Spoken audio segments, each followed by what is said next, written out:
Hello everyone, my name is Jia. I am currently in second year from ECI branch.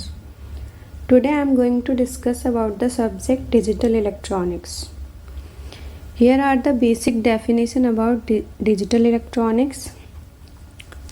Digital electronics deal with circuits that operate on digital signals where information is represented in binary form 0 and 1. It involves the study of logic gates, multiplexer, flip-flop, registers and other digital systems. Now coming to the syllabus. Syllabus तो सारे ही important हैं, लेकिन जो मैं बताऊंगी उससे questions आने के ज़्यादा चांसेस हैं, तो वो सब ज़्यादा अच्छे से कर लेना। सिलेबस तो आपको पूरा ही कंप्लीट करना है। ओके, तो सिलेबस में सबसे पहले हम लॉजिक गेट्स के बारे में पढ़ते हैं। तो हम लॉजिक गेट्स में क्या क्या पढ़ेंगे और कैसे, तो आइए हम डिस्कस करते हैं। Like for example and gate.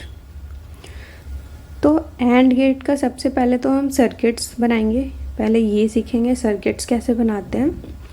उसके बाद इसका बूलियन एक्सप्रेशन, कि बूलियन एक्सप्रेशन कैसे लिखते हैं for 2 variable and for 3 variable.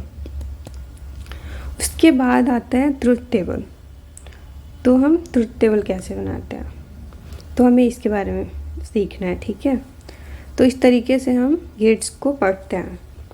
ऐसे ही सारे गेट्स को हम पढ़ेंगे, OR gate, NOT gate, NAND gate, NOT gate and XOR gate. अब गेट्स हो गया, उसके बाद हम पढ़ते हैं बूलियन अलजेब्रा।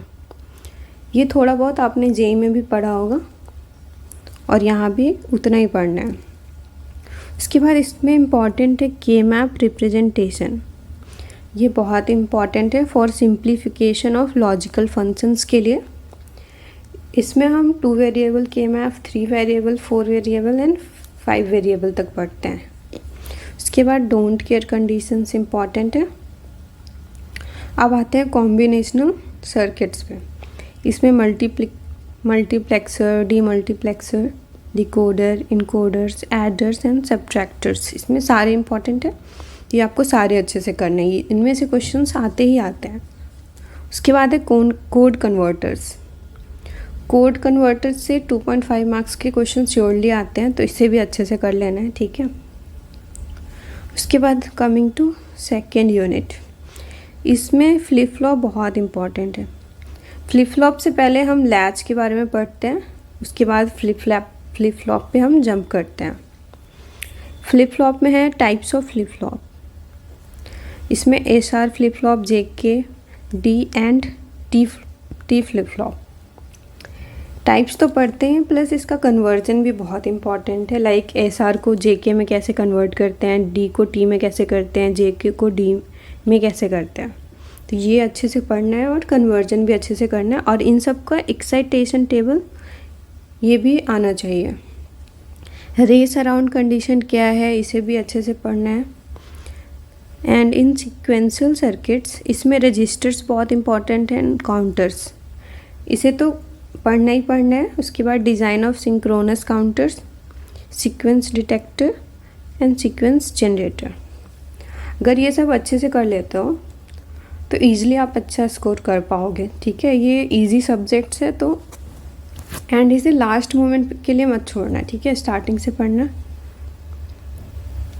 क्योंकि ये ऐसा सब्जेक्ट नहीं है कि आप इसको लास्ट मोमेंट पे कर रहे हो, वरना सारा मिक्स हो जाएगा, कुछ समझ नहीं आएगा। यूनिट 3 में AD एंड DA कन्वर्टर्स पढ़ना है।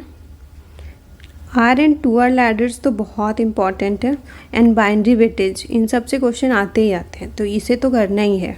बाकी इंपॉर्टेंट तो सारे ही है। इसमें लॉजिक फैमिली भी बहुत इंपॉर्टेंट है। कैरेक्टरिस्टिक्स, RTL, DTL, TTL, ये सब अच्छे से कर लेना। ठीक है, now coming to unit 4। Unit 4 में लॉजिकल इम्प्लीमेंटेशन है। इन दोनों से क्वेश्चन तो हमेशा ही आते हैं, दोनों का डिफरेंस या फिर इन दोनों का सर्किट्स बनाना। एंड इन सब से बेसिक्स क्वेश्चन 2.5 मार्क्स के बनते हैं, तो आप ये भी कर लेना। Now coming to book recommendation. इसमें मॉरिस मानो एंड RP जैन, इसे आप फॉलो कर सकते हो, बहुत अच्छी बुक है ये। Now YouTube resources, gate, smashers, tech, Gurukul, इन दोनों को मैंने भी फॉलो किया था, आप इन चारों में से कोई भी कर सकते हो, जो आपकी मर्ज़ी। एंड इवैल्यूएशन मिड टर्म में 30 मार्क्स के आते हैं पेपर, उसमें से 15 मार्क्स लगते हैं। प्रैक्टिकल 25 मार्क्स के होते हैं and and term exam 60 marks के। तो सारा सिलेबस तो समझ आ गया होगा। That's all about the digital electronics. Thank you guys.